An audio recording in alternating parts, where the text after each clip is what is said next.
રાધે કૃષ્ણ જય શ્રી ફૂડમાં તમારું સ્વાગત છે। આજે હું ગોટલાનો મુખવાસ બનાવીને તમે સુકાયેલા ગોટા લઈ લીધેલા છે। હવે તેને તોડી લેવાના છે। મેં તેને તોડી લીધેલા છે। હવે તેનો છીણો કરી લેવાનો છે। મેં તેને પછી છીણી લીધેલું છે અને તડકાની અંદર એક દિવસ રહેવા દે તે બરાબર સુકાઈ ગયું છે। તેમાં તલ નાખવાના છે અને નાની વાટકી અજમો નાખવાનો છે। એક નોનસ્ટિક કડાઈની અંદર મેં 1 પાવડા જેટલું તેલ લીધેલું છે। તેલ ગરમ થઈ જાય એટલે તેની અંદર આપણે છીણેલો ગોટલીનો છીણો નાખી દેવાનો છે અને તેને સારી રીતે શેકવાનો છે।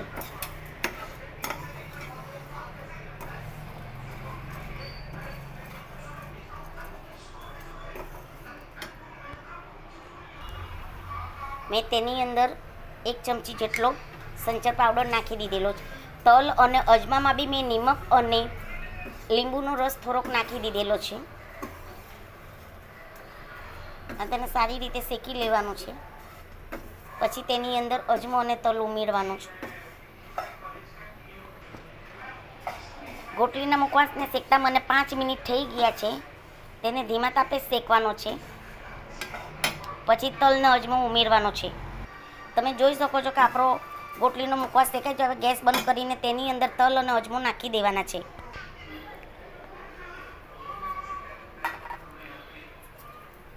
અને તેને હમણાં ગરમ છે કઢાઈ એટલે તે બરાબર શેકાઈ જશે। કઢાઈ ગરમ છે એટલે તલ અને અજમો શેકાઈ જશે। એમાં આપણે ગેસ ચાલુ રાખવાની જરૂર નથી।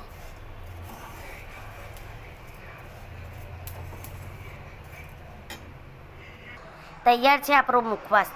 આની અંદર તમે અળસી પણ મિક્સ કરી શકો છો અને ધાણા દાળ બી મિક્સ કરી શકો છો, વરિયાળી બી મિક્સ કરી શકો છો। જો વિડીયો ગમ્યો હોય તો લાઈક કરજો, સબસ્ક્રાઈબ કરજો અને કમેન્ટ કરજો।